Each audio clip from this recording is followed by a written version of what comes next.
Chapter 3: The Adventure of the Dancing Men, by Arthur Conan Doyle. Holmes had been seated for some hours, in silence, with his long, thin back curved over a chemical vessel in which he was brewing a particularly malodorous product. His head was sunk upon his breast, and he looked from my point of view like a strange, lank bird, with dull grey plumage and a black topknot. "So, Watson," said he suddenly, "you do not propose to invest in South African securities?" I gave a start of astonishment. Accustomed as I was to Holmes's curious faculties, this sudden intrusion into my most intimate thoughts was utterly inexplicable. "How on earth do you know that?" I asked. He wheeled round upon his stool, with a steaming test tube in his hand and a gleam of amusement in his deep-set eyes. "Now, Watson, confess yourself utterly taken aback," said he. "I am. I ought to make you sign a paper to that effect." "Why?" "Because in 5 minutes you will say that it is all so absurdly simple." "I am sure that I shall say nothing of the kind. You see, my dear Watson," he propped his test tube in the rack and began to lecture with the air of a professor addressing his class, "it is not really difficult to construct a series of inferences, each dependent upon its predecessor and each simple in itself. If after doing so, one simply knocks out all the central inferences and presents one's audience with the starting point and the conclusion, one may produce a startling, though possibly a meretricious, effect. Now, it was not really difficult, by an inspection of the groove between your left forefinger and thumb, to feel sure that you did not propose to invest your small capital in the goldfields." "I see no connection." "Very likely not, but I can quickly show you a close connection. Here are the missing links of the very simple chain. 1. You had chalk between your left finger and thumb when you returned from the club last night. 2. You put chalk there when you play billiards to steady the cue. 3. You never play billiards except with Thurston, for you told me 4 weeks ago that Thurston had an option on some South African property which would expire in a month, and which he desired you to share with H. Your checkbook is locked in my drawer, and you have not asked for the key. 6. You do not propose to invest your money in this manner." "How absurdly simple," I cried. "Quite so," said he, a little nettled. "Every problem becomes very childish when once it is explained to you. Here is an unexplained one. See what you can make of that, friend Watson." He tossed a sheet of paper upon the table and turned once more to his chemical analysis. I looked with amazement at the absurd hieroglyphics upon the paper. "Why, Holmes, it is a child's drawing," I cried. "Oh, that's your idea. What else should it be?"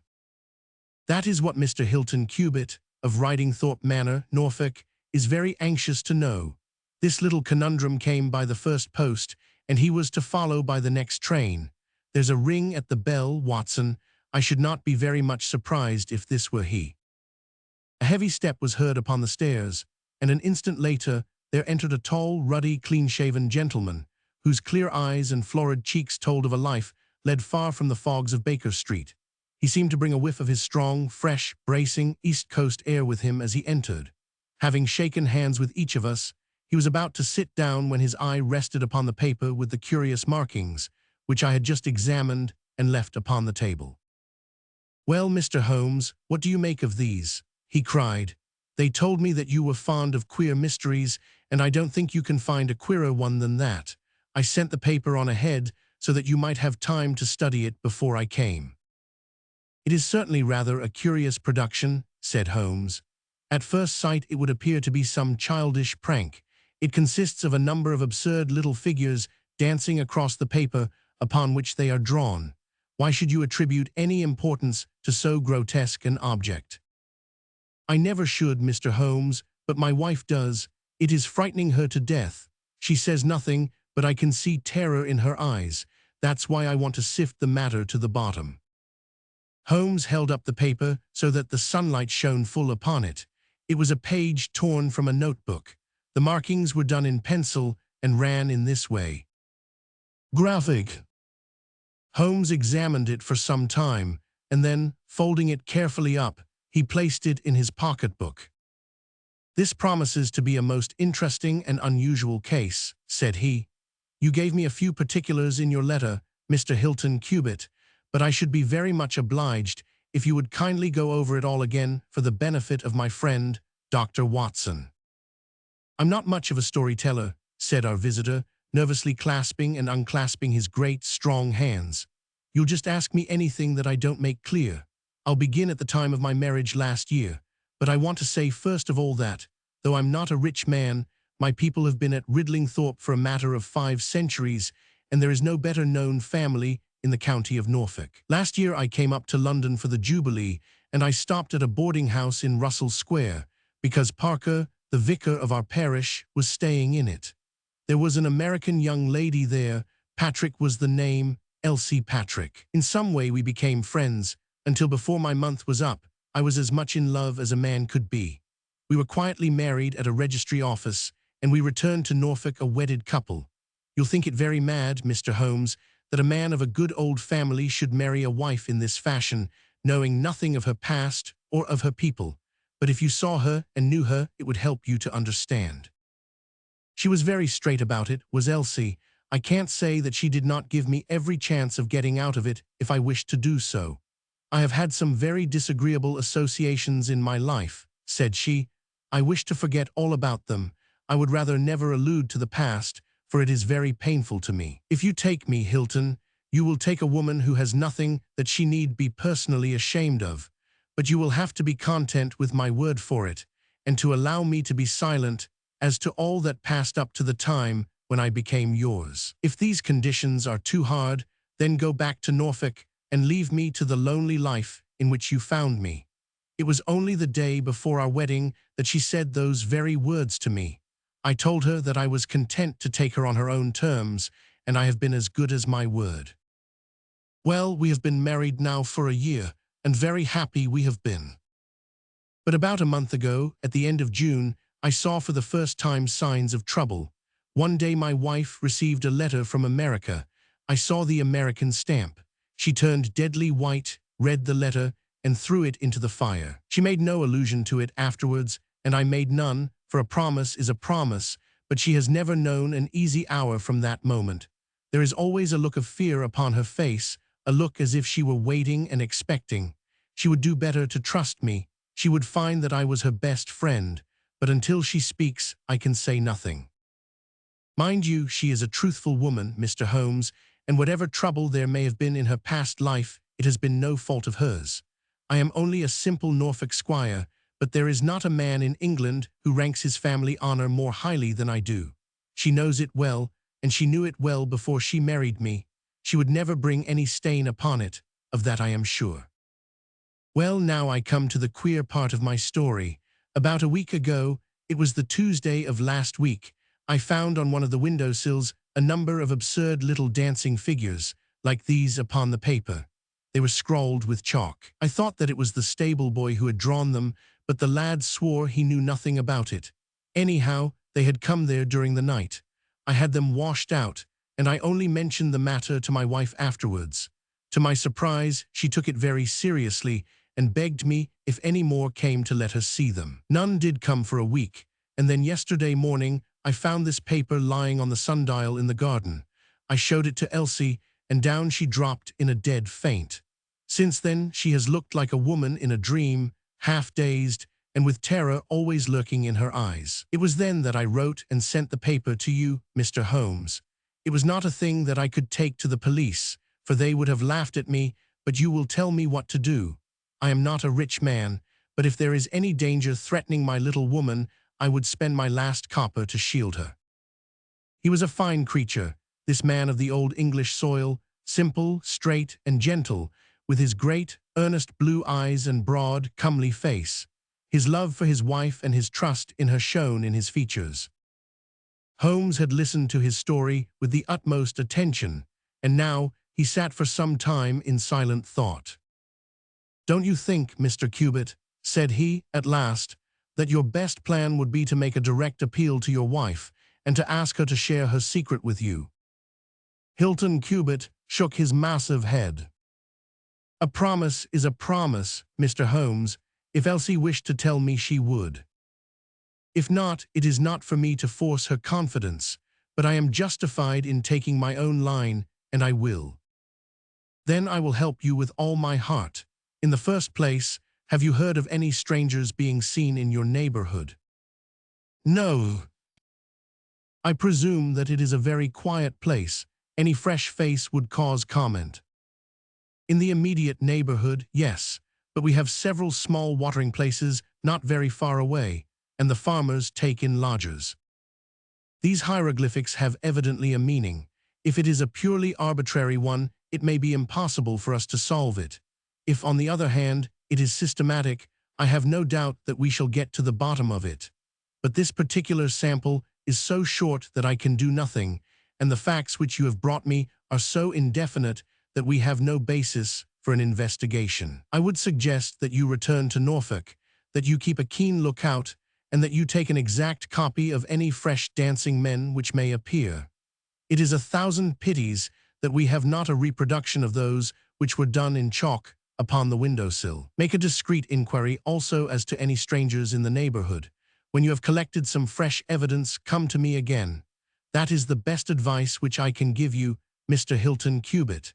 If there are any pressing fresh developments, I shall be always ready to run down and see you in your Norfolk home.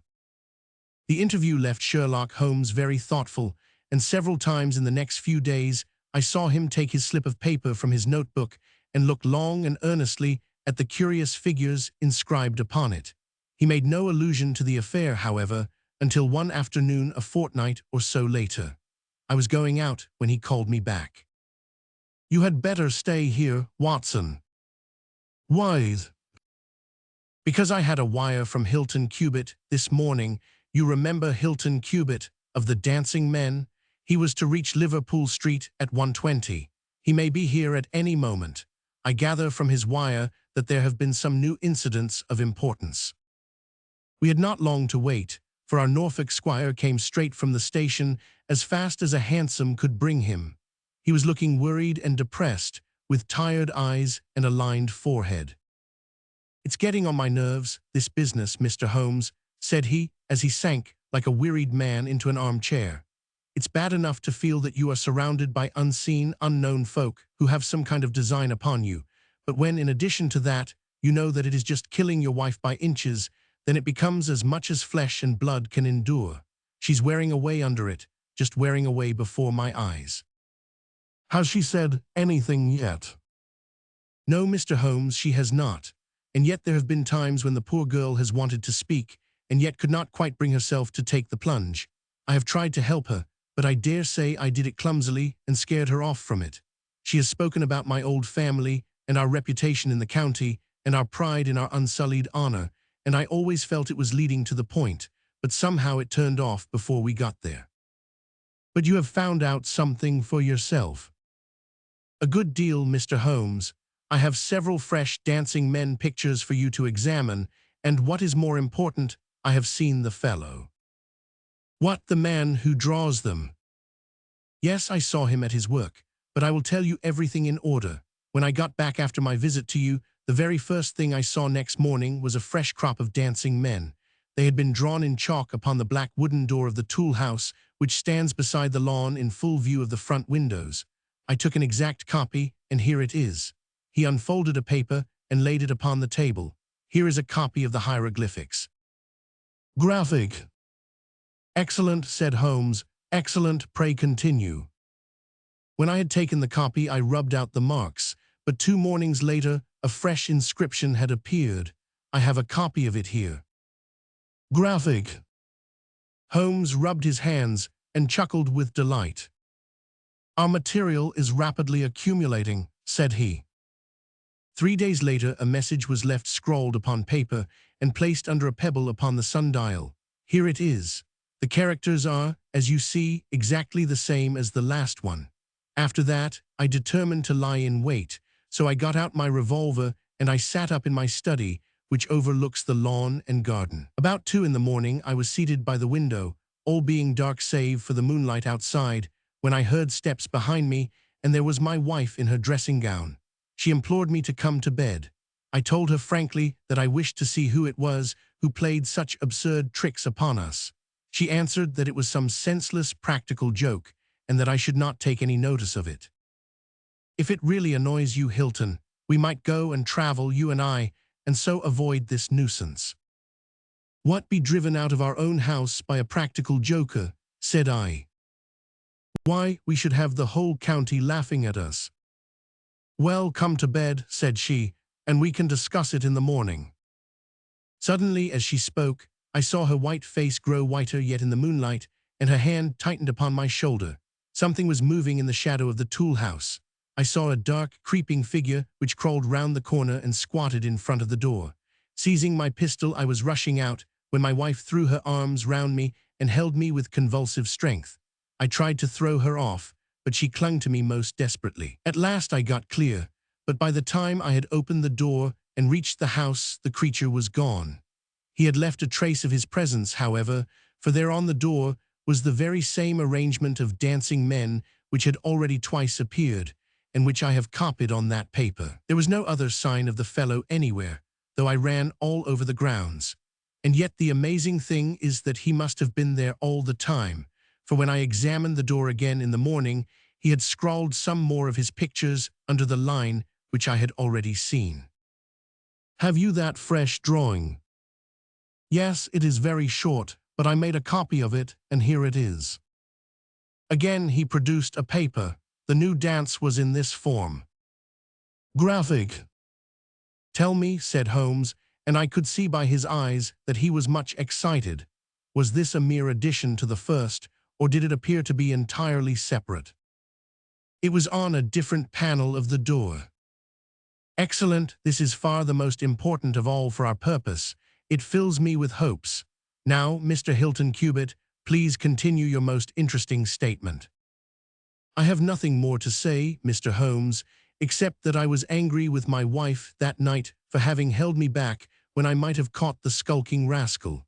She said that she feared that I might come to harm. For an instant it had crossed my mind that perhaps what she really feared was that he might come to harm, for I could not doubt that she knew who this man was and what he meant by these strange signals. But there is a tone in my wife's voice, Mr. Holmes, and a look in her eyes which forbid doubt, and I am sure that it was indeed my own safety that was in her mind. There's the whole case, and now I want your advice as to what I ought to do. My own inclination is to put half a dozen of my farm lads in the shrubbery, and when this fellow comes again, to give him such a hiding that he will leave us in peace for the future. I fear it is too deep a case for such simple remedies, said Holmes. How long can you stay in London? I must go back today. I would not leave my wife alone all night for anything.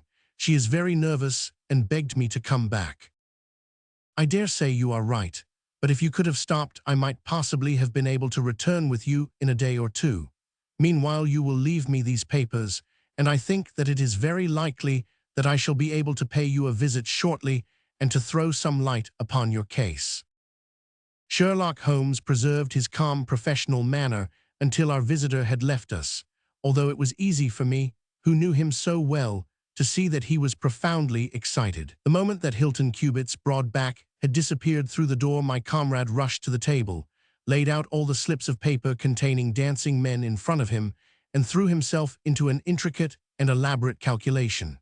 For 2 hours, I watched him as he covered sheet after sheet of paper with figures and letters, so completely absorbed in his task that he had evidently forgotten my presence. Sometimes he was making progress and whistled and sang at his work.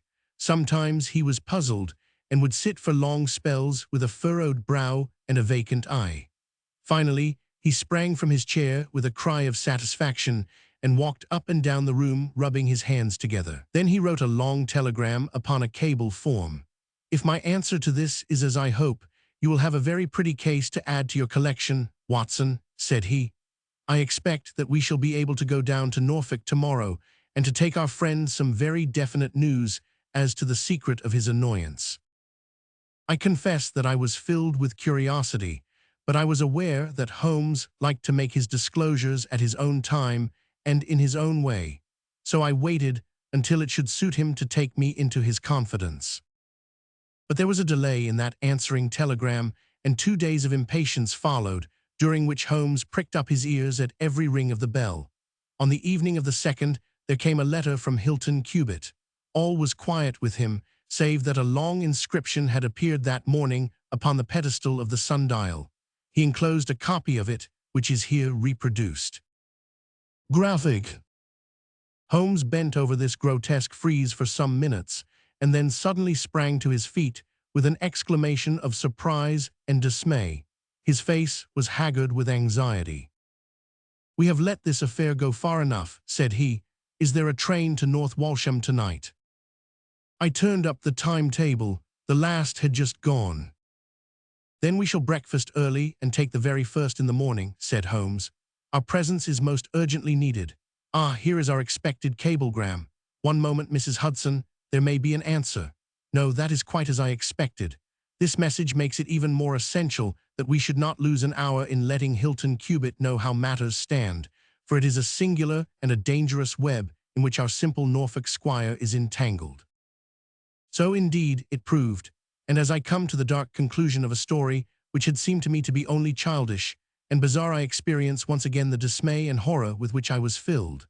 Would that I had some brighter ending to communicate to my readers, but these are the chronicles of fact, and I must follow to their dark crisis the strange chain of events, which for some days made Ridlingthorpe Manor a household word through the length and breadth of England. We had hardly alighted at North Walsham and mentioned the name of our destination when the station master hurried towards us. "I suppose that you are the detectives from London," said he. A look of annoyance passed over Holmes's face. "What makes you think such a thing?" "Because Inspector Martin from Norwich has just passed through, but maybe you are the surgeons. She's not dead, or wasn't by last accounts. You may be in time to save her yet, though it be for the gallows." Holmes's brow was dark with anxiety. "We are going to Ridlingthorpe Manor," said he, "but we have heard nothing of what has passed there." "It's a terrible business," said the station master. "They are shot, both Mr. Hilton Cubitt and his wife. She shot him and then herself, so the servants say. He's dead and her life is despaired of. Dear, dear, one of the oldest families in the county of Norfolk, and one of the most honored." Without a word, Holmes hurried to a carriage, and during the long 7 miles drive, he never opened his mouth. Seldom have I seen him so utterly despondent. He had been uneasy during all our journey from town, and I had observed that he had turned over the morning papers with anxious attention, but now this sudden realization of his worst fears left him in a blank melancholy. He leaned back in his seat, lost in gloomy speculation. Yet there was much around to interest us, for we were passing through as singular a countryside as any in England, where a few scattered cottages represented the population of today, while on every hand enormous square-towered churches bristled up from the flat, green landscape and told of the glory and prosperity of old East Anglia. At last, the violet rim of the German Ocean appeared over the green edge of the Norfolk coast, and the driver pointed with his whip to 2 old brick and timber gables which projected from a grove of trees. "That's Ridlingthorpe Manor," said he. As we drove up to the porticoed front door, I observed in front of it, beside the tennis lawn, the black tool house and the pedestaled sundial with which we had such strange associations. A dapper little man, with a quick, alert manner and a waxed mustache, had just descended from a high dog-cart. He introduced himself as Inspector Martin of the Norfolk Constabulary, and he was considerably astonished when he heard the name of my companion. "Why, Mr. Holmes, the crime was only committed at 3 this morning. How could you hear of it in London and get to the spot as soon as I?" "I anticipated it. I came in the hope of preventing it." "Then you must have important evidence of which we are ignorant, for they were said to be a most united couple." "I have only the evidence of the dancing men," said Holmes. "I will explain the matter to you later. Meanwhile, since it is too late to prevent this tragedy, I am very anxious that I should use the knowledge which I possess in order to ensure that justice be done. Will you associate me in your investigation, or will you prefer that I should act independently?" "I should be proud to feel that we were acting together, Mr. Holmes," said the inspector earnestly. "In that case, I should be glad to hear the evidence and to examine the premises without an instant of unnecessary delay. Inspector Martin had the good sense to allow my friend to do things in his own fashion and contented himself with carefully noting the results. The local surgeon, an old, white-haired man, had just come down from Mrs. Hilton Cubitt's room, and he reported that her injuries were serious, but not necessarily fatal. The bullet had passed through the front of her brain, and it would probably be some time before she could regain consciousness. On the question of whether she had been shot or had shot herself, he would not venture to express any decided opinion. Certainly, the bullet had been discharged at very close quarters. There was only the one pistol found in the room, 2 barrels of which had been emptied. Mr. Hilton Cubitt had been shot through the heart.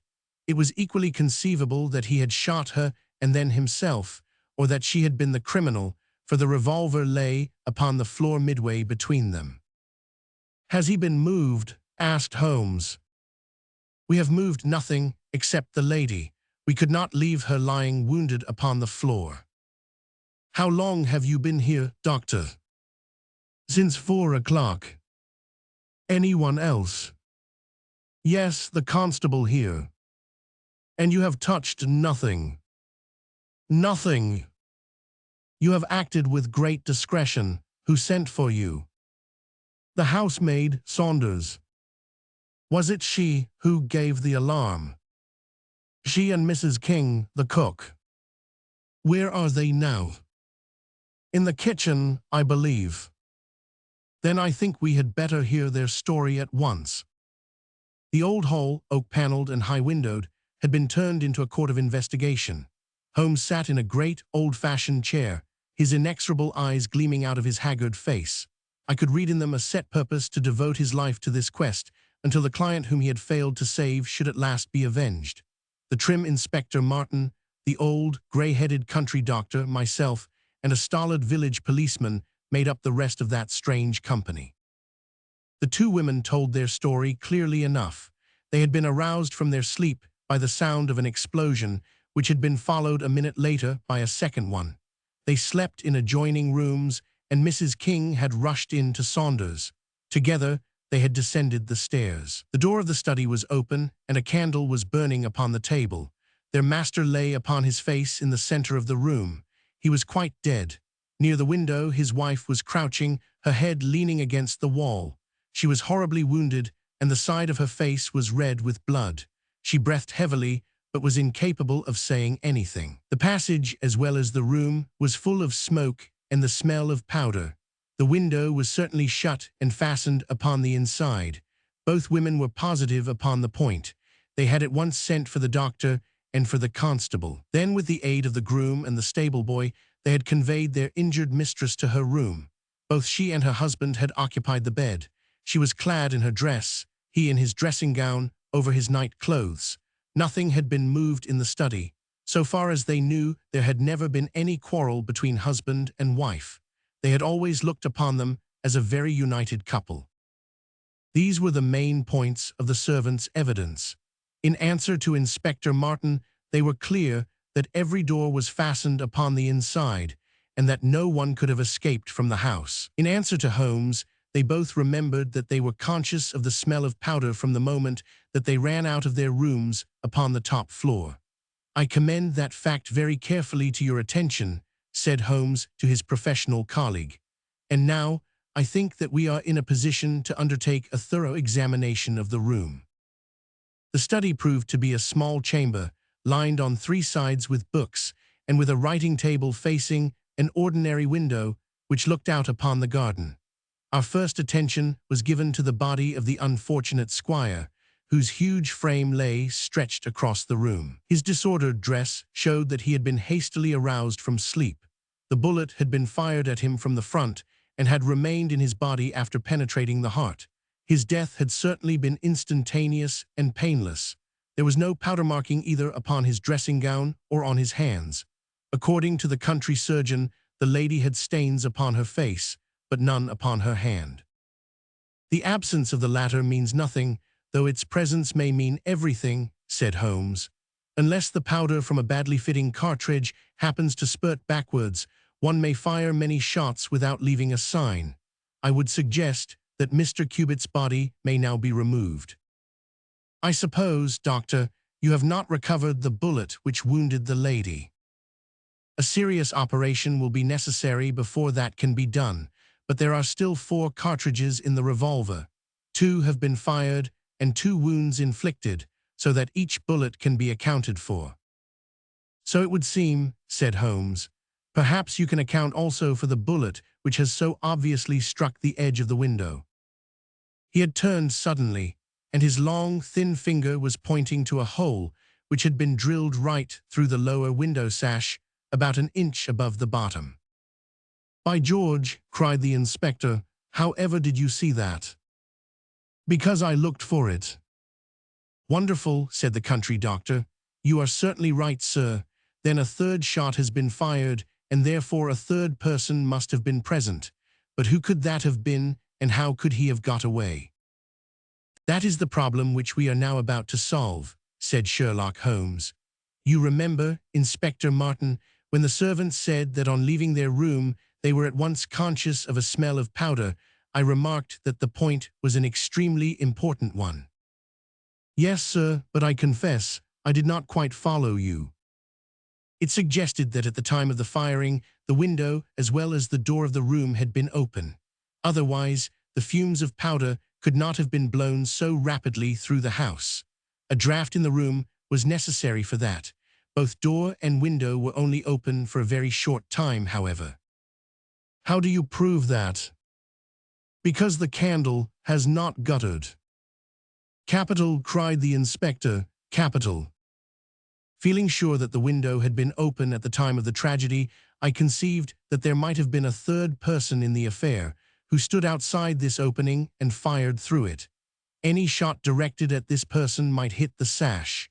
I looked, and there, sure enough, was the bullet mark. "But how came the window to be shut and fastened?" "The woman's first instinct would be to shut and fasten the window. But halloa, what is this?" It was a lady's handbag which stood upon the study table, a trim little handbag of crocodile skin and silver. Holmes opened it and turned the contents out. There were 20 50-pound notes of the Bank of England, held together by an india-rubber band, nothing else. "This must be preserved, for it will figure in the trial," said Holmes, as he handed the bag with its contents to the inspector. "It is now necessary that we should try to throw some light upon this 3rd bullet, which has clearly, from the splintering of the wood, been fired from inside the room. I should like to see Mrs. King, the cook, again. You said, Mrs. King, that you were awakened by a loud explosion. When you said that, did you mean that it seemed to you to be louder than the 2nd one?" "Well, sir, it wakened me from my sleep, and so it is hard to judge, but it did seem very loud." "You don't think that it might have been 2 shots fired almost at the same instant?" "I am sure I couldn't say, sir." "I believe that it was undoubtedly so. I rather think, Inspector Martin, that we have now exhausted all that this room can teach us. If you will kindly step round with me, we shall see what fresh evidence the garden has to offer." A flower bed extended up to the study window, and we all broke into an exclamation as we approached it. The flowers were trampled down, and the soft soil was imprinted all over with footmarks. Large masculine feet they were, with peculiarly long, sharp toes. Holmes hunted about among the grass and leaves like a retriever after a wounded bird. Then, with a cry of satisfaction, he bent forward and picked up a little brazen cylinder. "I thought so," said he. "The revolver had an ejector, and here is the 3rd cartridge. I really think, Inspector Martin, that our case is almost complete." The country inspector's face had shown his intense amazement at the rapid and masterful progress of Holmes's investigation. At first, he had shown some disposition to assert his own position, but now he was overcome with admiration and ready to follow without question wherever Holmes led. "Whom do you suspect?" he asked. "I'll go into that later. There are several points in this problem which I have not been able to explain to you yet. Now that I have got so far, I had best proceed on my own lines, and then clear the whole matter up once and for all." "Just as you wish, Mr. Holmes," so long as we get our man. I have no desire to make mysteries, but it is impossible at the moment of action to enter into long and complex explanations. I have the threads of this affair all in my hand. Even if this lady should never recover consciousness, we can still reconstruct the events of last night and ensure that justice be done. First of all, I wish to know whether there is any inn in this neighborhood known as Elride's. The servants were cross-questioned, but none of them had heard of such a place. The stable boy threw a light upon the matter by remembering that a farmer of that name lived some miles off in the direction of East Ruston. Is it a lonely farm? Very lonely, sir. Perhaps they have not heard yet of all that happened here during the night. Maybe not, sir. Holmes thought for a little, and then a curious smile played over his face. Saddle a horse, my lad, said he. I shall wish you to take a note to Elride's farm. He took from his pocket the various slips of the dancing men. With these in front of him, he worked for some time at the study table. Finally, he handed a note to the boy, with directions to put it into the hands of the person to whom it was addressed, and especially to answer no questions of any sort which might be put to him. I saw the outside of the note, addressed in straggling, irregular characters, very unlike Holmes's usual precise hand. It was consigned to Mr. Abe Slaney, Elride's Farm, East Ruston, Norfolk. I think, Inspector, Holmes remarked, that you would do well to telegraph for an escort, as, if my calculations prove to be correct, you may have a particularly dangerous prisoner to convey to the county jail. The boy who takes this note could no doubt forward your telegram. If there is an afternoon train to town, Watson, I think we should do well to take it, as I have a chemical analysis of some interest to finish, and this investigation draws rapidly to a close. When the youth had been dispatched with the note, Sherlock Holmes gave his instructions to the servants. If any visitor were to call asking for Mrs. Hilton Cubitt, no information should be given as to her condition, but he was to be shown at once into the drawing-room. He impressed these points upon them with the utmost earnestness. Finally, he led the way into the drawing-room with the remark that the business was now out of our hands, and that we must while away the time as best we might until we could see what was in store for us. The doctor had departed to his patients, and only the inspector and myself remained. I think that I can help you to pass an hour in an interesting and profitable manner, said Holmes, drawing his chair up to the table and spreading out in front of him the various papers upon which were recorded the antics of the dancing men. As to you, friend Watson, I owe you every atonement for having allowed your natural curiosity to remain so long unsatisfied. To you, Inspector, the whole incident may appeal as a remarkable professional study. I must tell you first of all the interesting circumstances connected with the previous consultations which Mr. Hilton Cubitt has had with me in Baker Street. He then shortly recapitulated the facts which have already been recorded. I have here in front of me these singular productions, at which one might smile had they not proved themselves to be the forerunners of so terrible a tragedy. I am fairly familiar with all forms of secret writings, and am myself the author of a trifling monograph upon the subject, in which I analyze 160 separate ciphers, but I confess that this is entirely new to me. The object of those who invented the system has apparently been to conceal that these characters convey a message, and to give the idea that they are the mere random sketches of children. Having once recognized, however, that the symbols stood for letters, and having applied the rules which guide us in all forms of secret writings, the solution was easy enough. The first message submitted to me was so short that it was impossible for me to do more than to say with some confidence that the symbol XXX stood for E. As you are aware, E is the most common letter in the English alphabet, and it predominates to so marked an extent that even in a short sentence one would expect to find it most often. Out of 15 symbols in the first message 4 were the same, so it was reasonable to set this down as E. It is true that in some cases the figure was bearing a flag, and in some cases not, but it was probable from the way in which the flags were distributed that they were used to break the sentence up into words. I accepted this as a hypothesis and noted that E was represented by XXX. But now came the real difficulty of the inquiry. The order of the English letters after E is by no means well marked, and any preponderance which may be shown in an average of a printed sheet may be reversed in a single short sentence. Speaking roughly, T, A, O, I, N, S, H, R 550 are the numerical order in which letters occur, but T, A, O, and I are very nearly abreast of each other, and it would be an endless task to try each combination until a meaning was arrived at. I therefore waited for fresh material. In my second interview with Mr. Hilton Cubitt, he was able to give me 2 other short sentences and 1 message, which appeared, since there was no flag, to be a single word. Here are the symbols. Now, in the single word, I have already got the 2 E's coming second and fourth in a word of 5 letters. It might be sever, or lever, or never. There can be no question that the latter as a reply to an appeal is far the most probable, and the circumstances pointed to its being a reply written by the lady. Accepting it as correct, we are now able to say that the symbols XXX stand respectively for N, 5, and R. Even now I was in considerable difficulty, but a happy thought put me in possession of several other letters.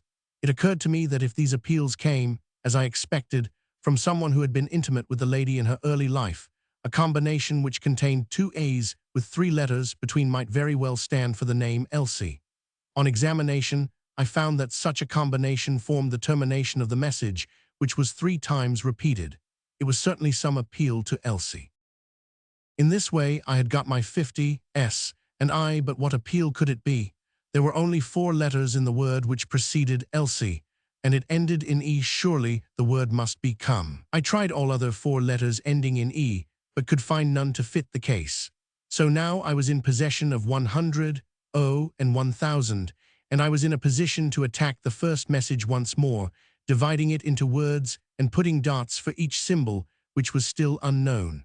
So treated it worked out in this fashion. M-R-E-S-L-N. Now the first letter can only be A, which is a most useful discovery, since it occurs no fewer than 3 times in this short sentence, and the H is also apparent in the second word. Now it becomes here A, E slain, or filling in the obvious vacancies in the name. Here Abe Slaney. I had so many letters now that I could proceed with considerable confidence to the second message, which worked out in this fashion. A Elry is. Here I could only make sense by putting T and G for the missing letters, and supposing that the name was that of some house or inn at which the writer was staying. Inspector Martin and I had listened with the utmost interest to the full and clear account of how my friend had produced results which had led to so complete a command over our difficulties. "What did you do then, sir?" asked the inspector. I had every reason to suppose that this Abe Slaney was an American, since Abe is an American contraction, and since a letter from America had been the starting point of all the trouble. I had also every cause to think that there was some criminal secret in the matter.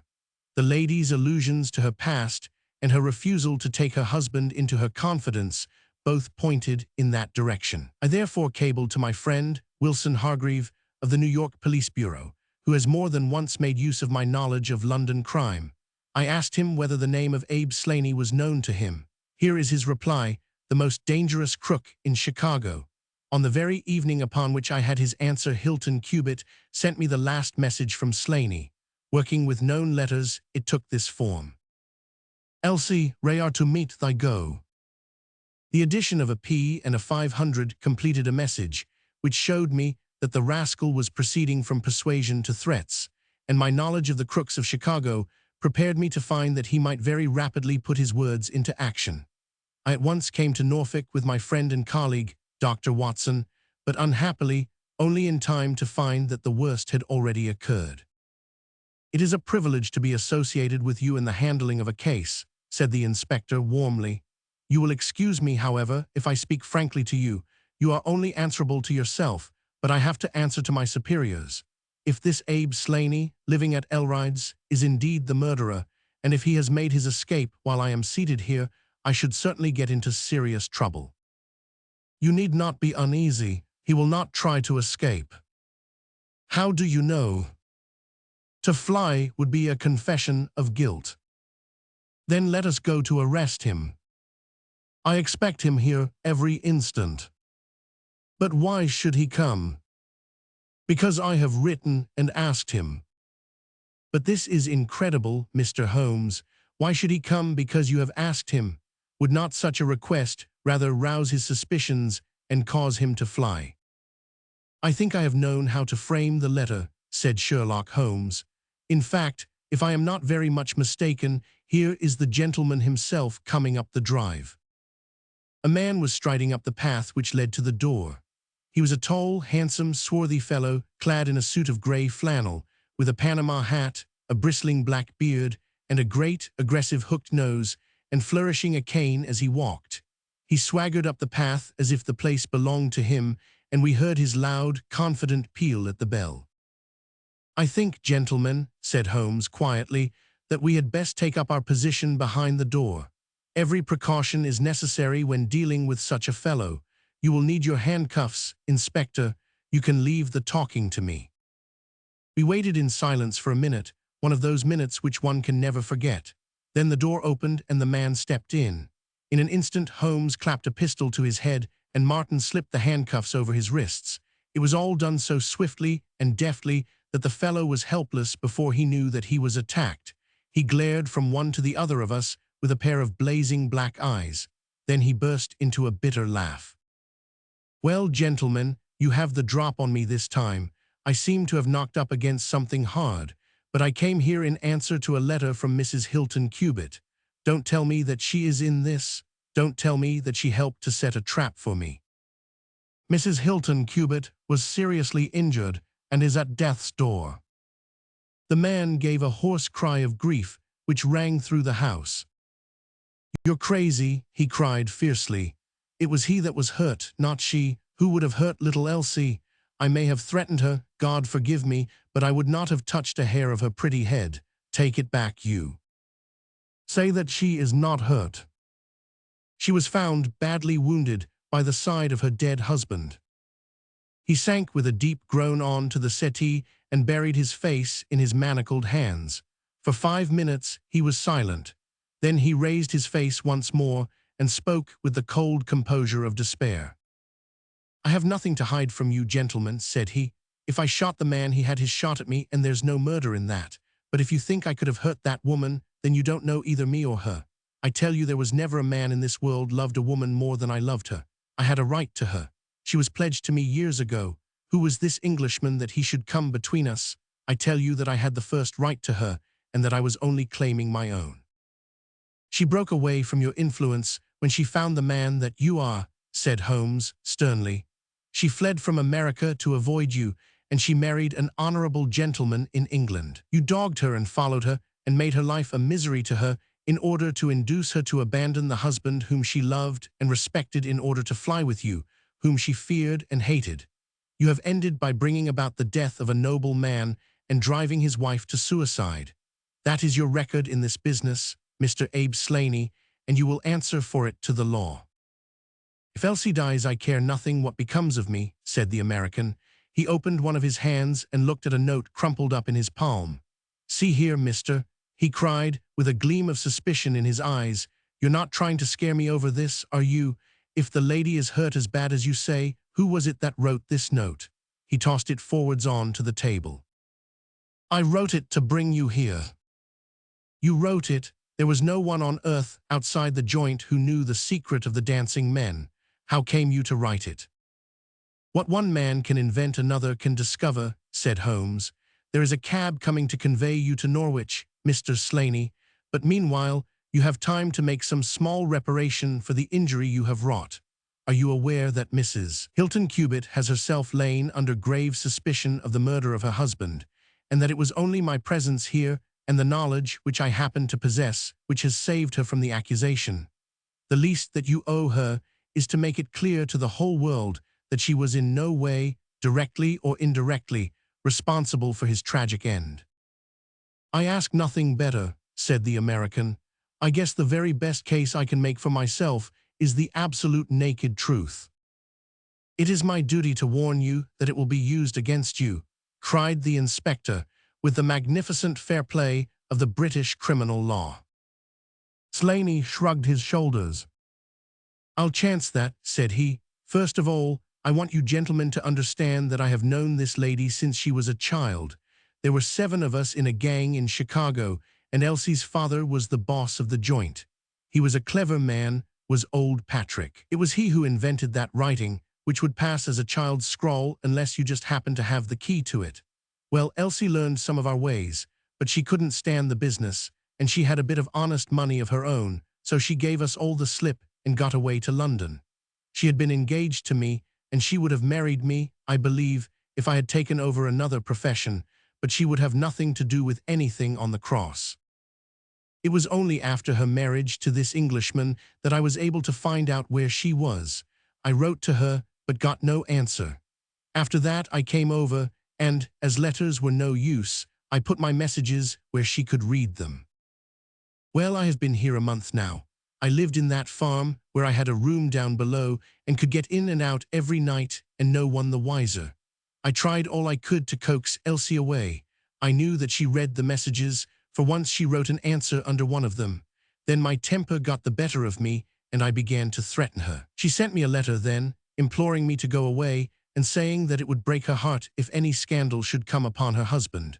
She said that she would come down when her husband was asleep at 3 in the morning, and speak with me through the end window if I would go away afterwards and leave her in peace. She came down and brought money with her, trying to bribe me to go. This made me mad, and I caught her arm and tried to pull her through the window. At that moment, in rushed the husband with his revolver in his hand. Elsie had sunk down upon the floor, and we were face to face. I was healed also, and I held up my gun to scare him off and let me get away. He fired and missed me. I pulled off almost at the same instant, and down he dropped. I made away across the garden, and as I went I heard the window shut behind me. That's God's truth, gentlemen, every word of it, and I heard no more about it until that lad came riding up with a note which made me walk in here, like a jay, and give myself into your hands. A cab had driven up whilst the American had been talking. 2 uniformed policemen sat inside. Inspector Martin rose and touched his prisoner on the shoulder. "It is time for us to go." "Can I see her first?" "No, she is not conscious. Mr. Sherlock Holmes, I only hope that if ever again I have an important case, I shall have the good fortune to have you by my side." We stood at the window and watched the cab drive away. As I turned back, my eye caught the pellet of paper which the prisoner had tossed upon the table. It was the note with which Holmes had decoyed him. "See if you can read it, Watson," said he, with a smile. It contained no word but this little line of dancing men. "Graphic." "If you use the code which I have explained," said Holmes, "you will find that it simply means, 'Come here at once.'"